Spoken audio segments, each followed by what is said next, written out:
Welcome, everybody, to the Wholesaling Inc. podcast. It is your host, Brent Daniels, and if this is your first time here, welcome. We really appreciate you taking a listen to this fantastic wholesaling real estate podcast because it is the number one podcast when it comes to wholesaling real estate. If you're one of our loyal Rhino Tribe members, welcome back. We have a phenomenal episode for you today because today I don't get the opportunity to interview just one person or just two people. I get the opportunity to interview three absolute superstars out of Dallas, Texas. They own a company called Omnis Real Estate, which Omnis is Latin, which I was just told, for all. So I would love to welcome to this podcast Daniel Saltzman, William Huron, and Richard Smith. Say hello. Hello, everybody. Hey. I know it's kind of hard to see who's going to talk and who's going to go, so we're gonna get through this, guys. But you guys are doing amazing things. Let me set the tone for this podcast because I think it's really important to hook everybody listening into this right away, guys. They sent me a text message and they posted it to the private TTP Facebook group that these guys in 3 months, in 90 days, had closed 6 deals and had 20 deals pending in the pipeline. I mean, just absolutely incredible. So we're going to break down this. We're going to strip them bare. We're going to find out exactly what they did to be so successful out of the gate. But first, why don't we go one by one? Why don't you guys introduce yourself and give me a little bit of background. What were you doing before you started wholesaling real estate? All right, you go first. Yeah, this is Daniel, everybody. Before I was doing real estate, I was a sales manager for a fitness company. And my girlfriend at the time, she was applying to a physician assistant school. So I quit my job. I went with her to Arkansas, which is where we're at right now. And I just, I took a leap of faith and I really found real estate one day when I was on Facebook. I ran into Clever Investor, which I'm sure y'all heard of. And that really what took me in that direction, to see life from a real estate perspective. Awesome. William? All right, so my name is William Huron. I come from pretty much a military background. My background has been in logistics, but I've always been intrigued by real estate. And I came out to Dallas, Texas about 3 years ago, relocated my family out here. I bumped into Richard. We were living in the same neighborhood, and he had a subject to the existing mortgage on his car note. So I pretty much told him, like, hey, man, why don't we partner together and just kind of, figure this thing out together. And then we started working together. Then Daniel kind of reached out to me. He kept being persistent, bugging me, on LinkedIn, dude, hey, let's get together. So I told Richard, like, this dude's persistent, man. Let's check him out. And he came on board, and we all three just kind of formed together, and figured it out. Awesome. And like Will said, we're in the DFW area. We're living in the same community, and pretty much I was doing some fix and flips at that time with some buy and hold strategies, doing subject to, and we were just, Will saw a bandit sign that I had on the side of my car and called me, and I was like, well, let's see what we can do together and work together. And we started, he told me about that he had did some wholesaling in Virginia, and I was like, well, let's see if we can make it happen here in Dallas. And that's where we go from there. Beautiful. And when did you guys all get together? When did this dream team come together and start actually implementing the game plan or putting together a game plan? Yeah, I think September 2017 is when I met Will, and then shortly I met Richard. Ever since then, we had our ups and downs. We were figuring it out. But here we are. We figured it out, everything, that we needed. We joined TTP program, which really helped us out as well. What did you guys, what was your primary marketing source, primary marketing channel when you guys first got together? Well, when Richard and I first started, we were definitely driving for dollars. And then we were doing a little door knocking. And then, and I don't believe we were doing any cold calling at that time until Daniel kind of, reached out to you all. It's TTP, and he was like, "Hey, Will, you got to check them out."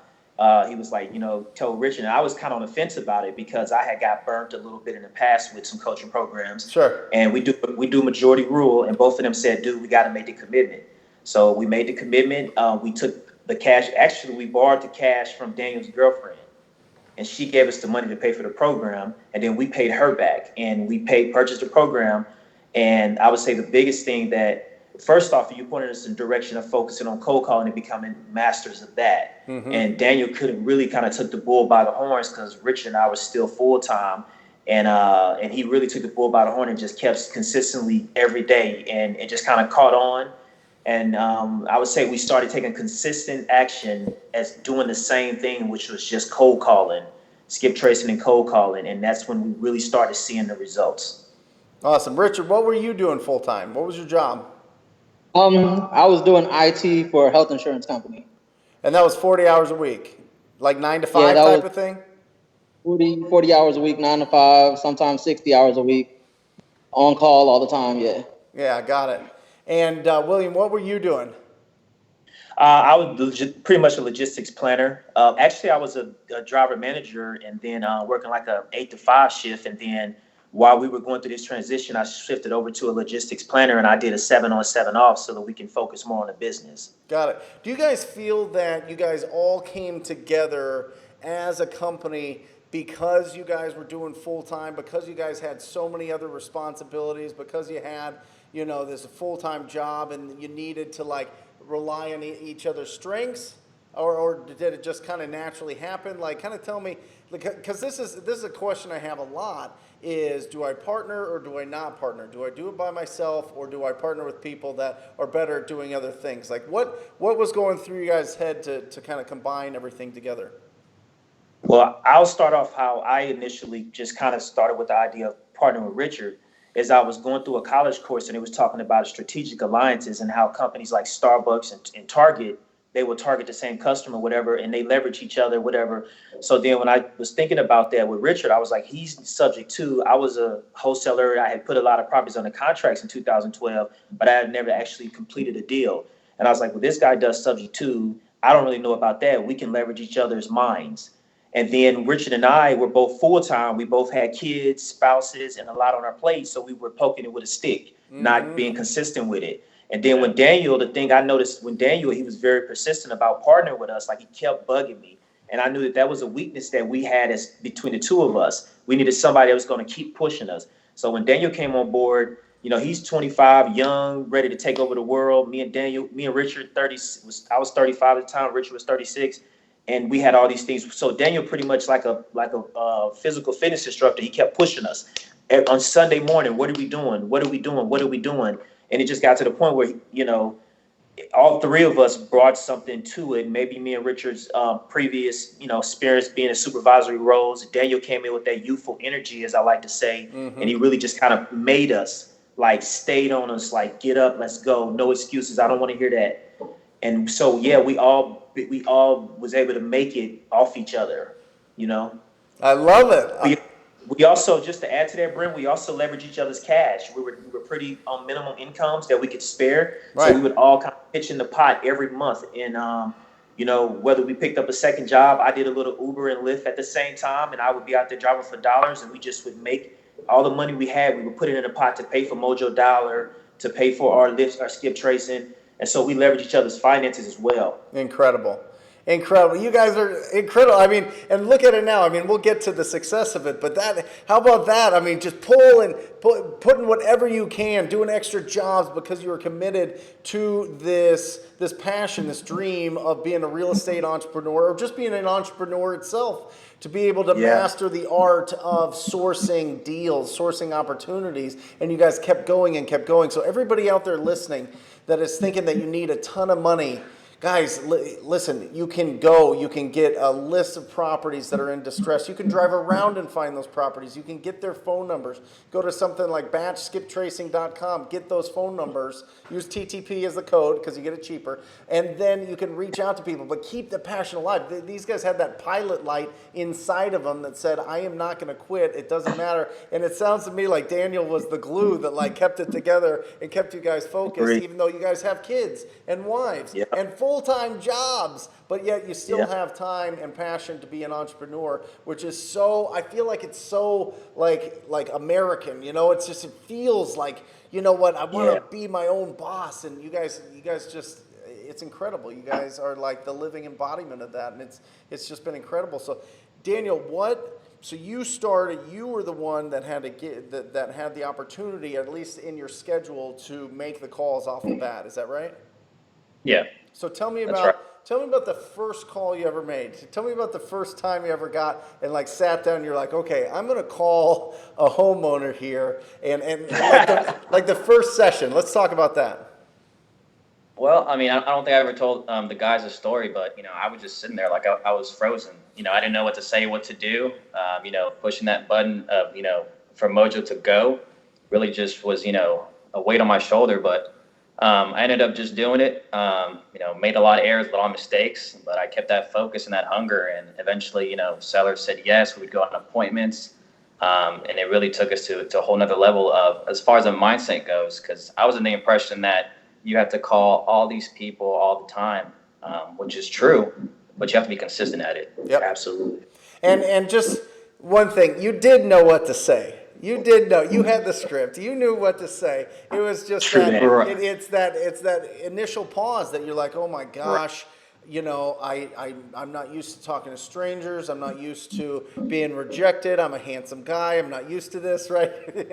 All these things that you're like kind of going through mentally. And then finally you get over it and you press go. That's why I always say, as soon as you know it's time to go, just press it go and don't even think about it. Just don't even think about it. Some people talk about that the 5-second rule, right, where you count that backwards from 5 and then just do whatever it is, and that helps a lot of people. But really, it's just taking the action. Nobody's going to find out your location, drive to you, and slap you in the face. You know what I mean? Like, it's just a phone conversation. You can get with the technology and with a dialer, you can move on to the next call almost instantly. It makes it so great. So, Richard, let me ask you this. Were you the one that was going on these appointments? Because you had the experience sitting knee to knee, belly to belly, face to face with all these homeowners, right? You're the one sitting in the living room and the dining room and had the experience that these guys didn't necessarily have. Was it your side to kind of bring them along with that? Did you guys all go together? How did that work? At first, it was me that was going on most of the appointments because I had the time availability. Somewhat of a flexible schedule during the day, so I can go meet more homeowners during the day while Will was at work. So yeah, it was and I was the person that got our first contract that we did was out like an hour away, and it was before we joined TTP. This was a sub 2 for a pre-foreclosure deal. We were running a lot of pre-foreclosures before we joined TTP. Right. So we kind of got used to going to meeting homeowners doing that. Yep. So that's how me and Will got really comfortable having conversations with people face to face when we were doing that. And once we joined TTP and the conversations, we pulled different types of lists, and the conversations got a lot easier because people were more motivated, and they weren't under the time crunch, and they weren't upside down in their mortgage the same way that pre-foreclosure situations kind of go. So right. it was just a better quality of conversation that you can have, and you can really help people in that way. And will you, Richard, explain to anybody listening that's not familiar, they've never done real estate, what does subject to mean? It's subject to the existing mortgage. So you're purchasing the property, right? Yeah, you're purchasing the property with the existing mortgage already in place. So you're not getting your own financing. You're leveraging the current mortgage in place. You're just bringing it up to date generally. Now, which is interesting, actually, in some cases, you can actually wholesale these deals, which is really interesting. I don't know if you guys have done that yet, but if there's enough equity in there, or if the loan is seasoned a little bit, right? It's maybe on its 10th or 11th year, then it changes a little bit. You're able to wholesale that deal. Richard just flipped all over the place. But then you guys started getting into, I don't know what happened to Richard, but if you're watching this on the YouTube channel, Richard disappeared. Hopefully we get him back. But we've got Daniel and William here. So anyway, let's talk about not the subject to. Let's talk about as you guys started getting into the world of wholesaling these deals. Getting some assignment fees, getting people that have equity, they have motivation, they want to sign a contract, they have a problem that you can solve. Let's talk about some of those first ones. Well, I mean, we really, with Richard, he made a mistake with the list. So instead of calling homeowners, we called landowners. So that's really what's in that direction. So our first deal, we had no idea what we were doing. We didn't know the size of the lot, what it had to be, the dimensions, the zoning, et cetera. So we got a lot, I think, under contract for 3,000, if I'm not mistaken. We put it on Facebook Market for 10,000. Yep. And we sold it, and it was so simple. It was ridiculous. We couldn't believe it. But really, most of our leads and our deals have been land, just from the fact that there's so many landowners in DFW with development going on right now. Yep. Oh, land is bananas, guys. I love land. Yeah. I'm not going to go there. I'm going to go into a rabbit hole of how great that is. But here is, if you're just starting out, just like these guys, I'm telling you, if you can find vacant land owners, it is so easy because they have no emotion to it, and either they give you a super low price or they want 10 times what the property value is. There's nothing in between. So it's really easy to determine if it's a deal or not, right? I mean, obviously they sold it to you at 3 and you sold it for 10. It's probably worth 20 or 25, right?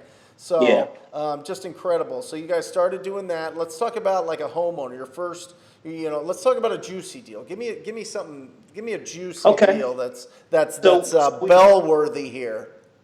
All right. Okay. Well, and now it's I'm gonna give you a juicy one, but it's bell-worthy, but it's land. Okay. And beautiful. We got it. Perfect. We got a piece of land. We got a piece of land that's out here in a city called Garland, Texas. It's growing a lot, and I want to say this was about half an acre. No, it was an acre, and actually the funny thing is it used to be a dog park. Yeah. Oh, okay. Used to be a dog park. So we had this developer that, he reached out to us and said, hey, actually we had a lot of, we put it out there. I don't know, we had it under contract for like 10 or 11K. We put it out there for about 30, 35 and deal, I would say offers started coming in, and our asking price was 49,000. And one guy said, dude, I'll pay 55,000 right now, for it. So we said, lock them in. And we pretty much assigned it to him. And then it came back, the taxes were on it, so they had some liens. So we were now at 21K that we had to go towards the seller and pay back the liens. So all in all, in that deal, we made $34,000. That was the first big home run for us. I mean, it was out the park, grand slam. So real quick, so this property was a dog park.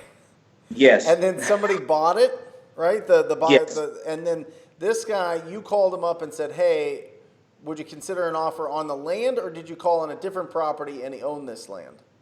No, we called him on that land because Richard on that pulled land. I want to say it was a tax delinquent list. Yeah, yep. It was a tax delinquent list. Yep. And that's he just wanted it to be gone. That is a huge key, guys. If you're listening to me, look for vacant land in or around the path of progress in your community, and look for the ones that have liens on them, that have tax liens. Yes. You can pull those up. If you're looking for a resource, you can pull those up at ttpdata.com. It's powered by PropStream. But you could pull up these liens and look at these pieces of land and be able to pull it. So you called him up, and this guy, why did he want to sell it? His biggest thing was, did you talk to him first, Daniel? Yeah, so I originally called him, and he was just saying, hey, I've had this for 20 years. I'm really doing nothing with it. I'll sell it to you. Make me an offer. At the time, I had no idea what offer, would be okay with land. So I called him and I told him, I looked it up with the city of Garland, what are the taxes and liens? And then I called him back and I told him, hey, man, there's so-and-so amount owed. What are you looking to do with the land? He's like, honestly, I just want to walk away from it. Yep. So Will met the gentleman up and he locked the property up. And from then on, just the price kept going up and up and up. And then we got, one day we got a $55,000 offer. Made $34,000. Yep. So wait, so what'd you net on that? $34,000. $34,000. One deal. TTP. That's what I'm talking about. I'm talking about getting a phone number of a landowner that has a tax lien, calling them up, asking them if they'd consider an offer. How difficult was that conversation, honestly, Daniel? When you got on the phone, It was how hard was it? It was probably easier than I could imagine. Yeah, you are just asking the owner, hey, would you be interested in selling your land? Yes, awesome. The next day, there's $34,000 in your bank account. I mean, you can't beat that. That's it. And I'll tell you, Brent. Hey, Brent, and I'll tell you, like, his whole thing was his problem. It was a 20-year problem, that he had been stuck with it, and it had built up, accumulated taxes. He just wanted it to disappear. That was the problem he wanted to solve. He didn't want a penny. He just wanted us to pay back all the liens and all the back taxes so that he can move on with his life from it. Yep. And so we solved this problem, and he was happy, and we were. And that's it. And then you guys kept going because you guys kept closing these deals, right? Yeah. And kept going. Right. And then talk to me about your pipeline now. Now, Daniel's not. Daniel, you've gotten to the point where you guys have grown to where you're not having to make these calls all the time. This is the natural progression for everybody out there listening. First, you make the calls for yourself. Then you build up your bank account. Then you build up your pipeline, and then you start hiring people to make calls for you. Right? How's it going? Right. It's going well. We have two cold callers right now. They're making an average of $5,000 per day or per week. So it's going very well. I mean, I'm literally at the equation of making the calls. I just oversee, the contact rate and all that, and track the KPIs for the cold callers. Yep. So here's the thing, and correct me if I'm wrong, at least in your experience, but what I've seen with my business and around the country is typically you need two people to replace one of you, right? You are going to be the best caller that there is, right?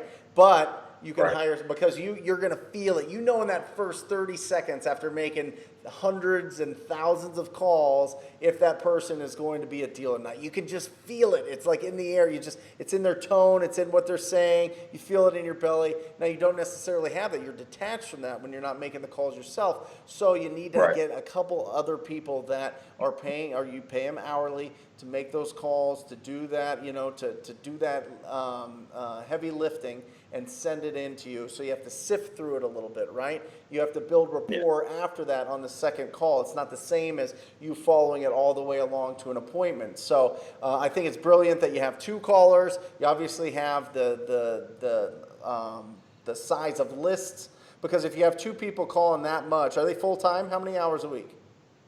They're both working 25 hours each. Okay, so 50 hours. You need to have big lists. You just need a lot of data to be able to go through so that you can get through those lists and they're fresh and you're having good conversations. So what do you think is the best list for you guys? I mean, I still have to say driver for dollars. Yeah. We did also get one landowner. He had 6 lots in the city of Greenville, Texas. Yeah, that was nice. And that was a $30,000 deal right there. So Yeah, we made $30,000 on that. I mean, I don't think there's a specific list. If someone's listening out there, that I think any list can make you money as long as you commit to it. You know what I mean? Yeah. You just have to be committed. If you're doing drive for dollars every day. If you're doing tax delinquent lists, grab that every week or whatever you want to make your routine. Yeah. But just focus. So what is the dynamic between you three guys right now? Who do you guys have, like separate divisions that you guys are working in? Are you guys all overseeing everything? Like, how does it work so that you guys don't, feel like somebody's doing this and somebody's doing that, and that's more important than this? You know what I mean? That how do you keep that culture of, really being connected with each other? Well, I mean, we communicate like we're married. So we talk every day, every second. I probably talk to these guys more than I talk to my girlfriend. Yeah. We really have to understand what we're doing every day, what's needed, what's in escrow, what's pending, how are the callers doing? Are we connecting with realtors? Are we getting buyers? It's not just making the calls and getting the leads, but it's really, the whole business around it. So I think it helps when there's 3 people. Yep. I mainly focus on the cold calling aspect. Will is focusing on growing the business, the brand, and really, attracting other people by going to networking events. And Richard's really doing the email blast and just really controlling everything as far as the list goes to make sure that everything is the funnel. So the whole funnel is going and providing results. Who sells your deals? Who's the disposition? I would say it's mainly myself and Richard. Yeah. That Richard's behind you, by the way. Did you see that? Yeah, he's behind. Yeah. I snuck back Bumped in. in. We found him. Yep.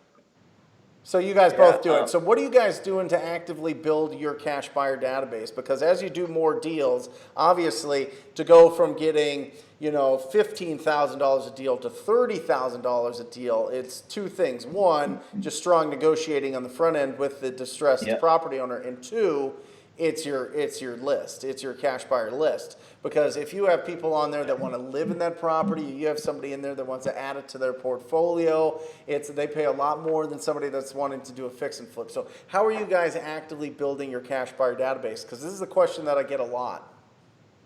Yeah, I mean, I think there's various different ways, but one thing that's really helped us is Facebook groups. There's always people, whatever city you're in or state, just search in, for example, DFW real estate groups. There's always people posting their deals or looking for cash buyers, and you can simply just direct message them, say, hey, I got this deal, so-and-so, and just add them to your list if they're interested.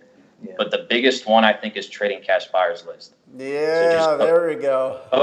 Calling people, hey, I got so-and-so, let's trade. That really took us from so many, it's ridiculous. Yeah, it took us from 100 to 200 to like 4,000 or 5,000. Right. Yeah. Yep. And basically what they're talking about, guys, is essentially you build up your list and you trade with people that have a similar size list until it's like compounding interest, right? You're just doubling the size of your list every next conversation, next relationship, and it works out for everybody because buyers are on everybody's list, guys. There's no like secret society of buyers that one group in town has. It's just that's not a thing. Right. So incredible. So talk to some people now as we kind of put a bow on this.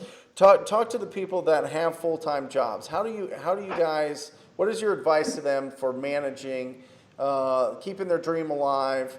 But also being real about it and taking action and building a business. We'll each of you guys let me know. Yeah, I mean, I think the biggest thing is time blocking. You know what I mean? Like if you're working 9 to 5, don't wake up at 8:30. You know what I mean? Wake up earlier or do it after. You really have to understand how many hours is required to get to your result. So really time blocking and understanding what's needed in order for you to get to your goal. Absolutely. Awesome. Finding an accountability partner. Accountability partners are good because they'll hold you accountable. Somebody that can truly hold you accountable for making sure that you've gotten the task that you were supposed to get done that day done, that life didn't get in the way. Make sure that you like Daniel said, block off time in your calendar and hold yourself and stick to that. Be consistent every single day, or else you're a week will go by and you haven't done anything in your business. Yep. I would say be willing to sacrifice and do whatever it takes. At some points, my partners would tell you I would go on an hour lunch break and I would drive to McDonald's and I would cold call for 30 minutes and then drive back to work. And I would do that every day just so that we can be consistent. Even though I was only maybe to make 100 calls with Mojo Dollar, that's the type of stuff that at my experience I was willing to do, or drive for dollars on my lunch break and talk about consistently. And like Richard has said, be willing to do work after you get off work or before you go to work on the weekends. And just understand that it's for a short period of time. Conserve your money, keep your budget costs low, which is what we did. And then just keep putting the money back to the business so that it can get you to the point where you can ultimately leave your job, which is what I was able to do 3 months ago. Yeah. Are you guys all full-time? I'm full-time, Daniel's full-time, and Richard's still working. I still have a job right now. Got it. Awesome. So you guys are right there to get Richard all the way in. Why? So what is it, Richard? Are you close? Honestly, are you close? Yes, I'm close. September 27th. You're done. The date is already. I'm done. Oh my gosh, man, that is you know what? I'm gonna give you one of these here for that. Because that is you missed the last one, Richard. You were running around the office. These guys, honestly, this is their first day. They got an office space now. This is their first day in it. Their business is building. This is a dream come true. This is truly like inspirational. You know what I mean? You guys aren't just doing the average day, going to work, getting things done, living that life. You guys decided to break. You guys could have stayed there. You guys could have probably had wonderful, flourishing careers doing whatever you guys were doing. You know what I mean? Doing the old jobs, the 9 to 5s, but you decided that you didn't want to do that. I think a lot of people listening to this podcast don't want to do it. And you're just an inspiration that is an example of showing, yes, you can actually do this. You can do it full time. You can make a business out of it. And from there, it just goes bananas. You can start making serious cash and just growing and growing. It's just the best business ever. So thank you guys for being a shining example of what you can truly accomplish if you just stick to it. If you're making calls at McDonald's, if you're driving for dollars on your lunch breaks, if you're going out to appointments an hour away to get deals locked up, if you're making calls from Arkansas, right? I mean, if you're doing all these things, guys, there's sacrifice in here. There's great things, but at the end, this is all cause and effect. It's a law. It's a universal law. You do that much work, you will get the effect of succeeding. And here's three guys that are doing it. So thank you. How do people reach out to you guys if they're in DFW, or if they just want to reach out to you guys to just say, you know, do you have a job, or do you have some deals or whatever? What's the best way to reach you guys? I mean, I would say email. You can email Omanisre, that's OMNISRE @gmail.com. Okay, give it one more time. OMNISRE @gmail.com. Awesome, guys. Really, really glad to have you guys on here. You guys are the best. Phenomenal. I mean, I love it. So thank you so much. Everybody out there listening, if you're ready to join the most proactive group in real estate investing, it is the TTP program. Go to www.wholesalinginc.com/TTP. That's wholesalinginc.com/TTP. Scroll down, check out what the program is about, check out the testimonials. If it feels good in your gut, definitely sign up for a call. You will love it. And a couple resources if you're looking for skip tracing, that's batchskiptracing.com. Use the coupon code TTP, and also ttpdata.com. Check that out if you're looking to get some leads and pull some really awesome lists and pull comps. But this has been a phenomenal episode, guys. Thank you so much. I really appreciate it. And everybody out there listening, I encourage you to talk to people. Until next time, see ya.